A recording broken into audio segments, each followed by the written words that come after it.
Let me tell you something that I wish I had known years ago. Everything we were taught about sex and desire, most of it is wrong. We grow up thinking that sexual attraction should be spontaneous, like a lightning strike.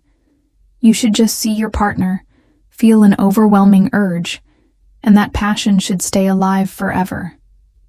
And if it doesn't, well, something must be wrong with you, right? Wrong. Here's the truth. Desire doesn't always work that way.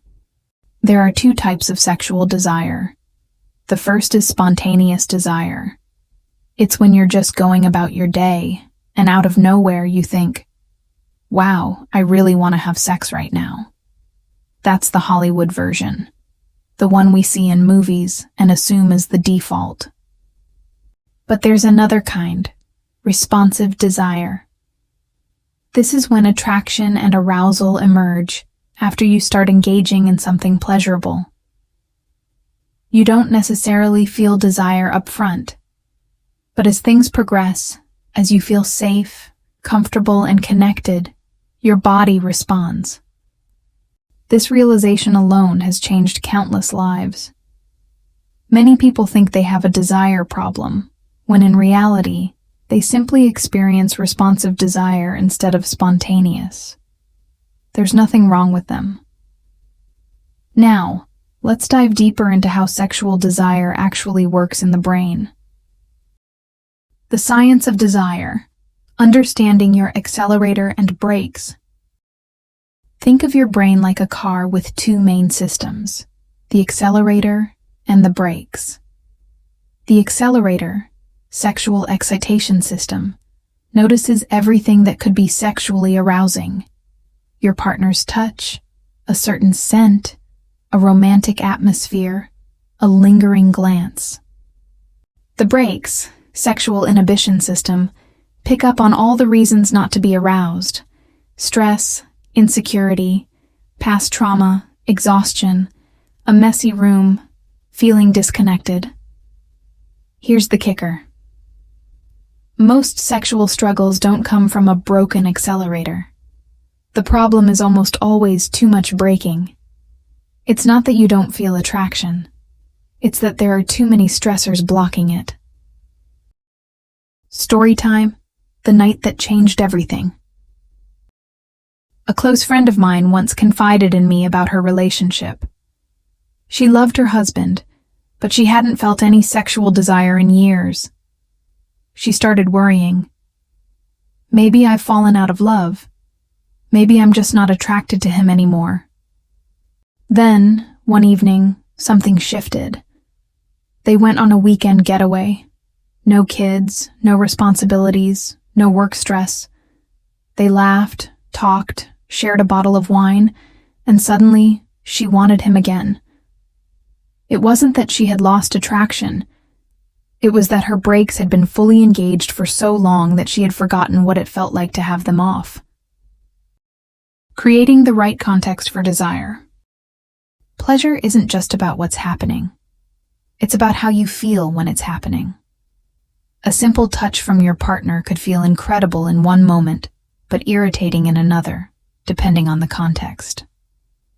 This means that a thriving sex life isn't about constantly chasing sparks, or trying to feel spontaneous desire at all times. It's about creating an environment where your brain feels safe enough to turn off the brakes and let the desire flow. Some ways to do this. Address stressors together. If stress is the #1 killer of desire, tackling it as a team can make a world of difference. Prioritize emotional intimacy. A deep conversation, genuine laughter, and feeling understood can be more powerful than any sexy outfit. Communicate openly. The best lovers aren't necessarily the most experienced ones. They're the ones who talk, ask, and listen. The most important lesson: it's not about frequency, it's about satisfaction. People often stress about how often they have sex, as if there's a magic number that defines a healthy relationship. But here's what really matters. Do you enjoy the sex you're having? It's not about numbers, positions, or external expectations. The only thing that matters is whether both partners feel satisfied, connected, and free to express themselves without pressure. At the end of the day, the biggest takeaway is this: pleasure is the measure. If you and your partner enjoy each other and feel good about your intimate life, you're already doing it right. So forget the myths, forget the unrealistic expectations. Instead, focus on what truly matters: building a connection where desire can thrive naturally. Because the best intimacy? It's not about the spark. It's about the slow, steady, and deeply fulfilling burn of true connection. To wrap it all up, the key to a fulfilling and connected intimate life isn't about chasing some mythical spark that never fades. It's about understanding how your own mind and body work, creating the right context, and nurturing a connection that allows both partners to fully enjoy the experience. Remember, pleasure is the measure. It's not about frequency, techniques, or expectations.